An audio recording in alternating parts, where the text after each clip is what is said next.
Today we're going to be examining the abdomen.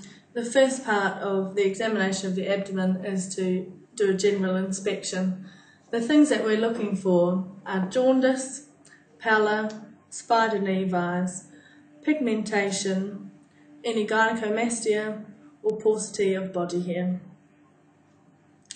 The next thing we do is move on to inspect the hands specifically. Please may I have a look at both of your hands. Good. We're looking for any clubbing or cyanosis, any Dupuytren's contractures, palmar erythema, or any other signs of liver disease. Can I ask you to extend your hands out for me and bring your hands back? Looking for a flat. Thank you. That's great. Okay. Moving up now to the head and the neck. I'm going to look at the eyes. First of all, could you look up for me? Looking in the gutters for any pallor, looking for icterus, or jaundice of the sclera, and any xanthelasma. Could you open your mouth for me?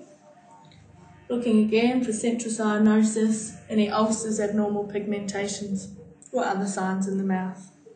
Okay. Moving down now in our inspection, looking again at the chest, noting for body hair, any gynecomastia, or more spider nevi on the trunk. Moving down now, we come to our inspection of the abdomen itself. The things that we're looking for here are any abnormal distension, any masses, any distended veins, or any abnormal pulsations. Now we'll move on to the palpation of the abdomen. For this, it's important to get down on your knees so that you're at the right level for palpation. So now we'll move on to our palpation of the abdomen. Starting with palpation with light touch, asking the patient if they've got any areas of tenderness. Have you got any tenderness in your tummy? No. Can you let me know if anywhere's tender? Okay. Lightly palpating in each of the 9 areas of the abdomen.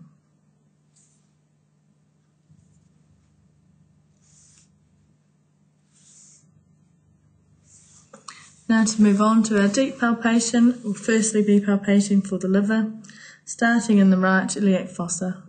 Could you take a deep breath in and out for me, please?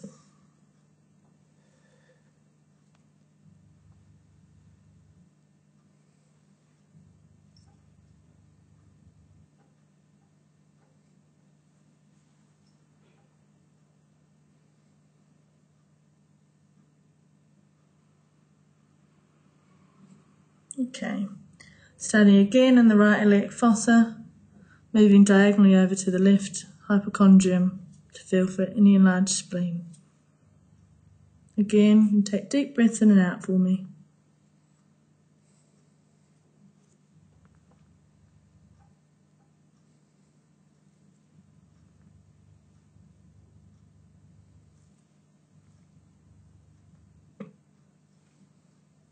Good. Next we move on to palpating for the kidneys. If I could just move your arm.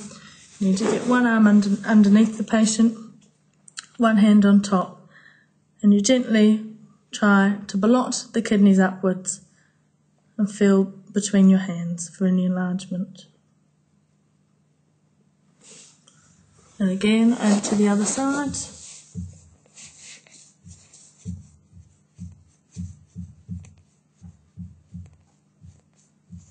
Okay. Finally, palpate for any aortic aneurysm.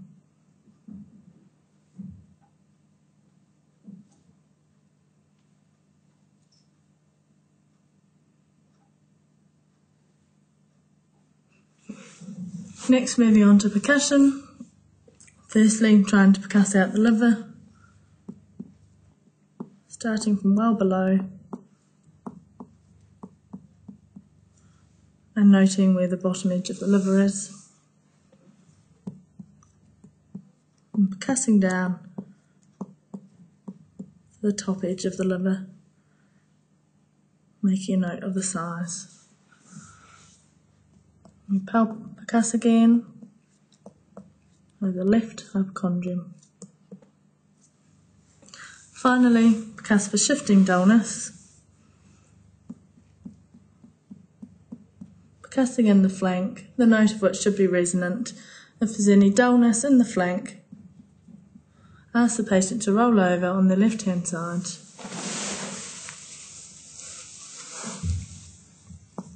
and percuss again to ensure the dullness has shifted.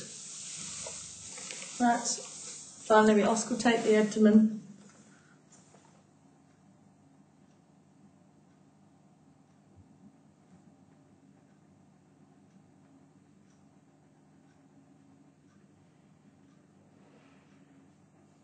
That's great. Now we can ask our patient to sit forward. Would you mind to sit up for me? With the patient sitting forward, inspect the back for any renal scars and auscultate for any renal bruits.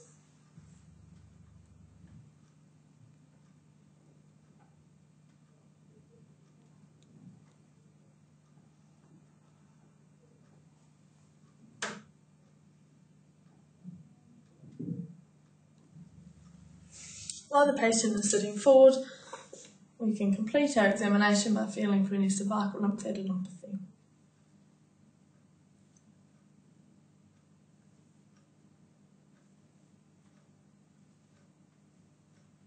That's good.